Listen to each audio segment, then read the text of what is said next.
Hello everyone, मेरा नाम सृष्टि है और हम और आप पढ़ रहे हैं farming based livelihood system BSc agriculture first year का कोर्स। और आज का टॉपिक है risk and success factors in farming livelihood system. ठीक है, ये इंपॉर्टेंट है क्योंकि लास्ट ईयर ये 4 मार्क्स के क्वेश्चन में आया हुआ है risk and success factor.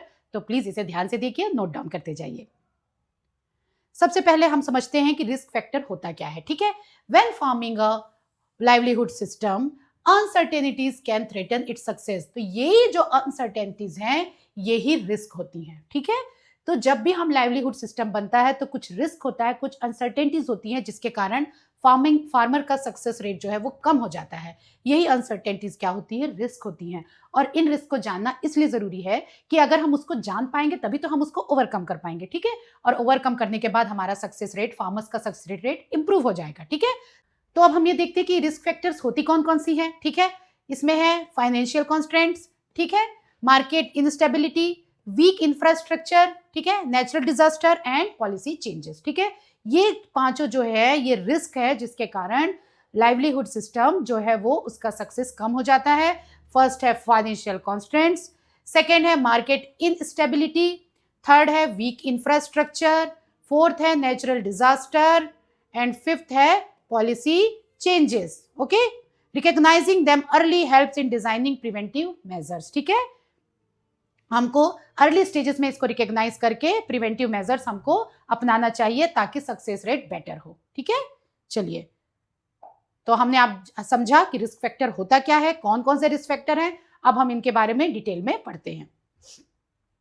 Hindi में पढ़ ले। आजीविका प्रणाली बनाते समय कई अनिश्चितताएं इसकी सफलता को प्रभावित कर सकती हैं। ये जोखिम कारक वित्तीय सीमाएं हैं, बाजार अस्थिरता, कमजोर अवसंरचना, प्राकृतिक आपदाएं और नीतिगत बदलाव शामिल हैं। इन्हें समय पर पहचानना रोकथाम उपायों को डिजाइन करने में मदद करता है। ठीक है, हमें इन्हें पहचान के उनको ओवरकम करना है, उनको रोकना है ताकि फार्मर का फेलियर ना हो, उसके फार्मिंग सिस्टम में सक्सेस मिले। ठीक है, चलिए, अब रिस्क फैक्टर है, इसको मैंने सीधा टेबल में बना दिया है। आप भी टेबल में बनाइए ताकि इजीली याद हो जाए। ठीक है, एग्जाम के समय चाहे तो आप इसे पॉइंट वाइज लिखिए, थोड़ा डिटेल में लिखिए, पर अभी आप इसे टेबल बना के रखिए और पॉइंट्स को पॉइंट्स में नोट डाउन करते जाइए। ठीक है, तो फर्स्ट है फाइनेंशियल रिस्क। इसके बारे में हमने सुना, पढ़ा इसके पहले।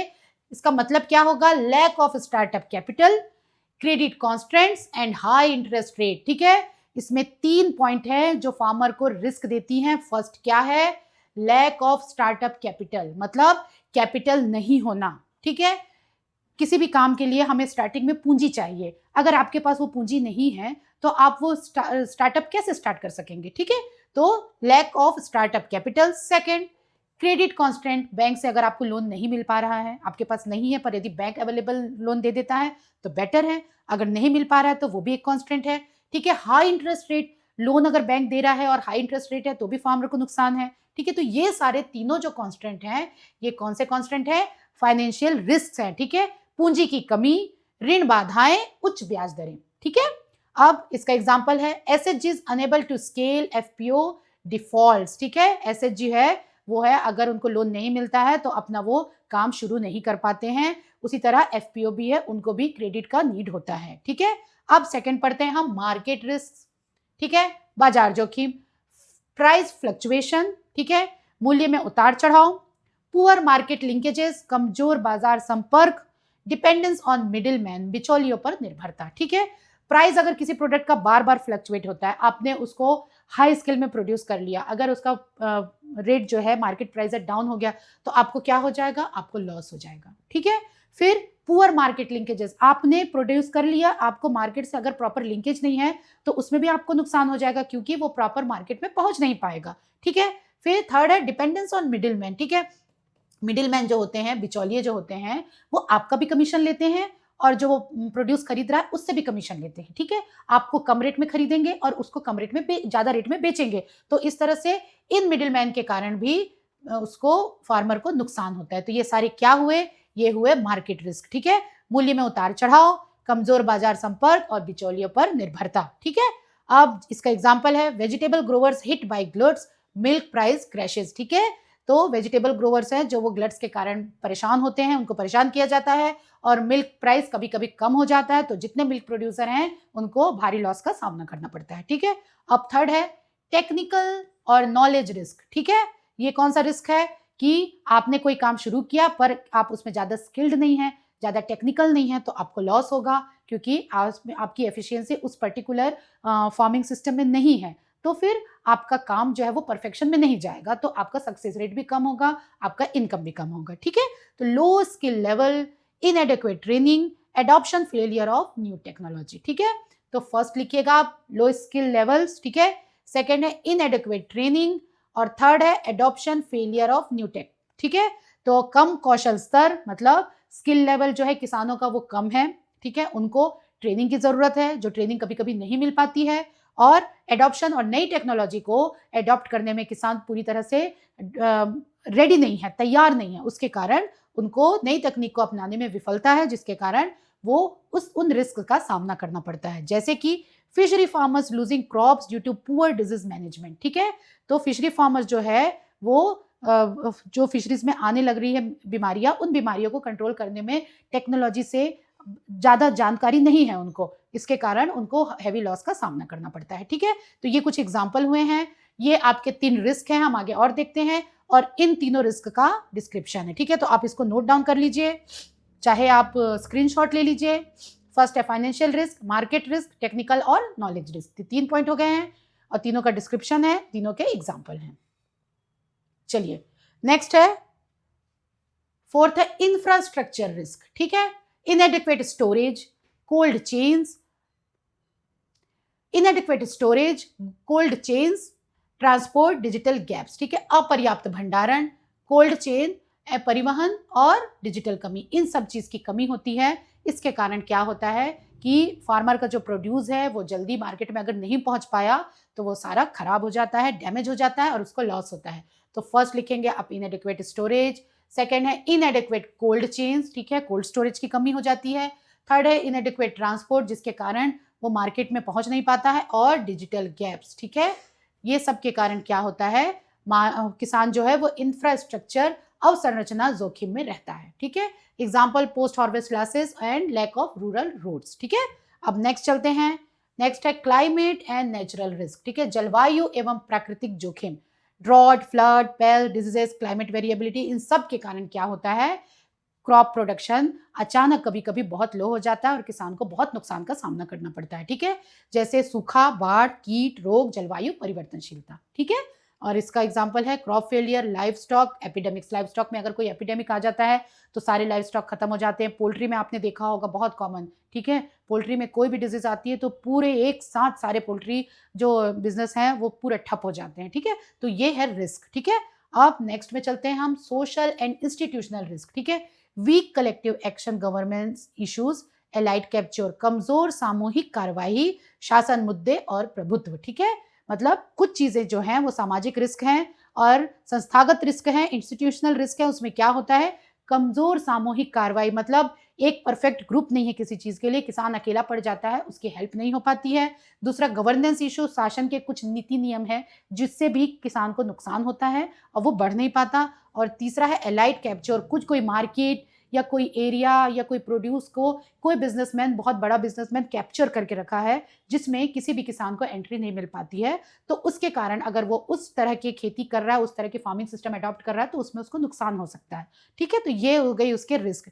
जैसे एग्जाम्पल है डिसफंक्शनल एफपीओज और कॉपरेटिव्स। ठीक है, बहुत सारे कॉपरेटिव्स और एफपीओज जो है वो इन्हीं रीजन के कारण फंक्शनलेस हो जाते हैं। ठीक है, तो ये हो गया आपका 6th social and institutional risk. 7th है पॉलिसी एंड रेगुलेटरी रिस्क। ठीक है, sudden policy changes, unclear property rights, licensing hurdles, मतलब नीतियों में अचानक बदलाव, अस्पष्ट संपत्ति अधिकार या लाइसेंस बाधाएं। बहुत सारी जो पॉलिसीज हैं गवर्नमेंट बदलती है तो वो पॉलिसीज चेंज होती जाती हैं, तो वो पॉलिसी का चेंज डायरेक्ट इफेक्ट करता है फार्मर को और उसका रिस्क जो है वो बढ़ा देता है। ठीक है, अगर उसने उस प्रोड्यूस से रिलेटेड कुछ कर रहा है वो, और उस प्रोड्यूस से रिलेटेड अगर कोई पॉलिसी चेंज हो गई तो उसको नुकसान उठाना पड़ सकता है। ठीक है, जैसे एक्सपोर्ट बैन्स, सब्सिडी विड्रॉल, किसी क्रॉप में मान लो एक्सपोर्ट है, फार्मर ने एक लार्ज स्केल में वो चीज़ें प्रोड्यूस कर ली, पता चला कि उसका एक्सपोर्ट बैन हो गया, तो फार्मर को क्या हो जाएगा, नुकसान हो जाएगा।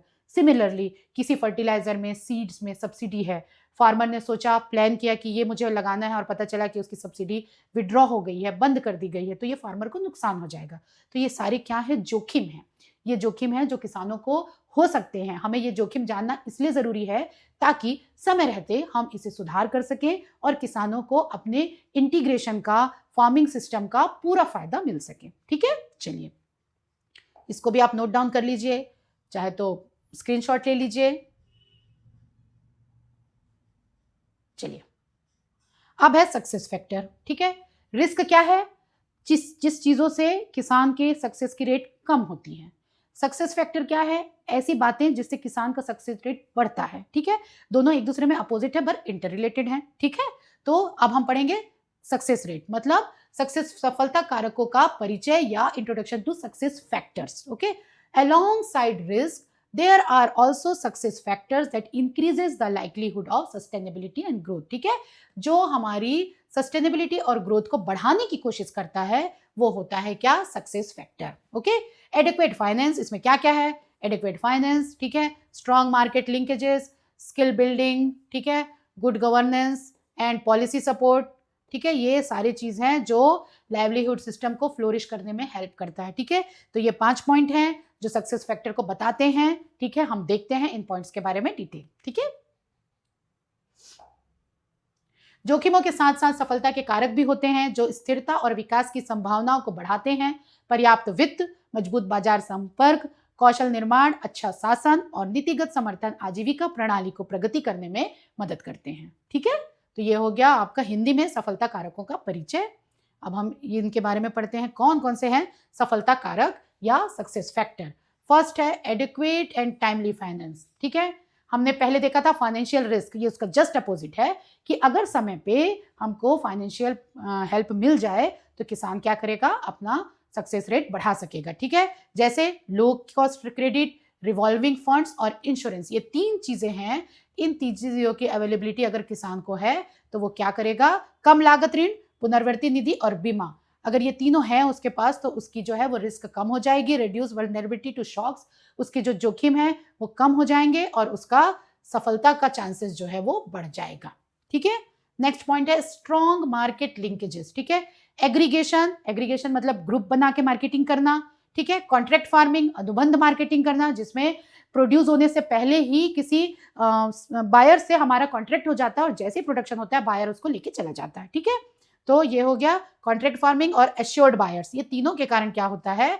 एश्योर्ड स्ट्रॉन्ग मार्केट लिंकेजेस होता है और किसान को इसका फायदा होता है, इसका सक्सेस बढ़ता है। Ensure steady income and fair prices. ठीक है, अब थर्ड है कैपेसिटी बिल्डिंग एंड ट्रेनिंग, क्षमता निर्माण और प्रशिक्षण, skill development, exposure visits, extension services. ये 3 चीजें हैं, स्किल डेवलपमेंट, एक्सपोजर विजिट्स और एक्सटेंशन सर्विसेज।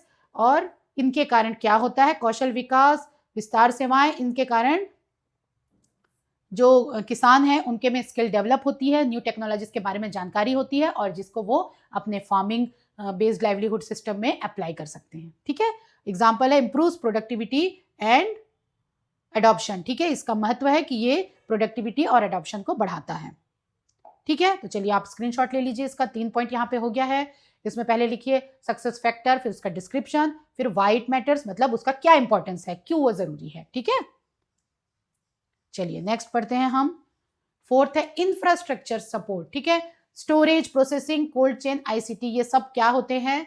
फार्मर को प्रोड्यूस के बाद हेल्प करते हैं, काहे के लिए?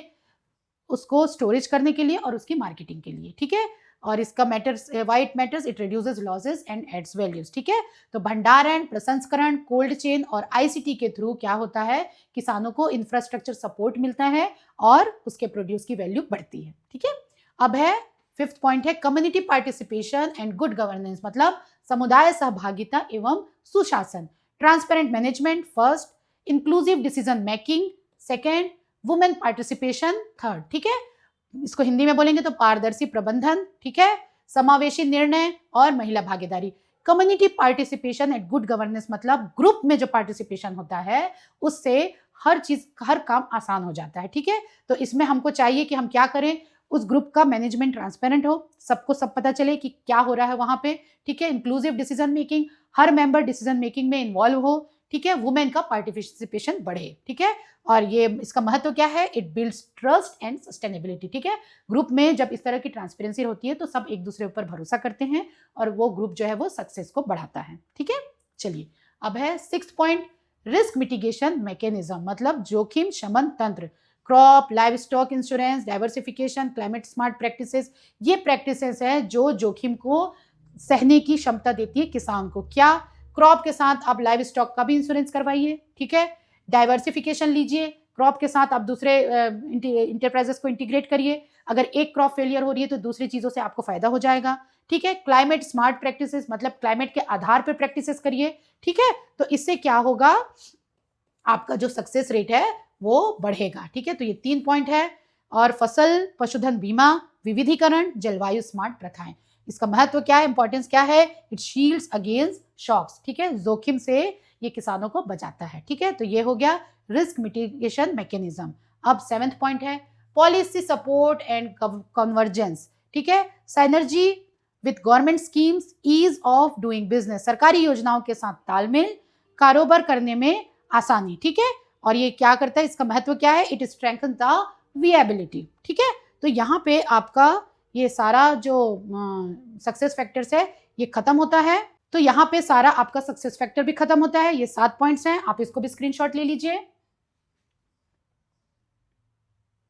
तो इसी टेबल फॉर्म में आप भी नोट डाउन करके रखिए, लेकिन एग्जाम में कोशिश करिए क्योंकि ये 6 मार्क का आएगा, तो टेबल फॉर्म में करने की बजाय आप उसका डिटेल लिखते जाइए, पर नोटबुक में आप ऐसे रखिए ताकि ये इजिली आपको लर्न हो जाए, ठीक है।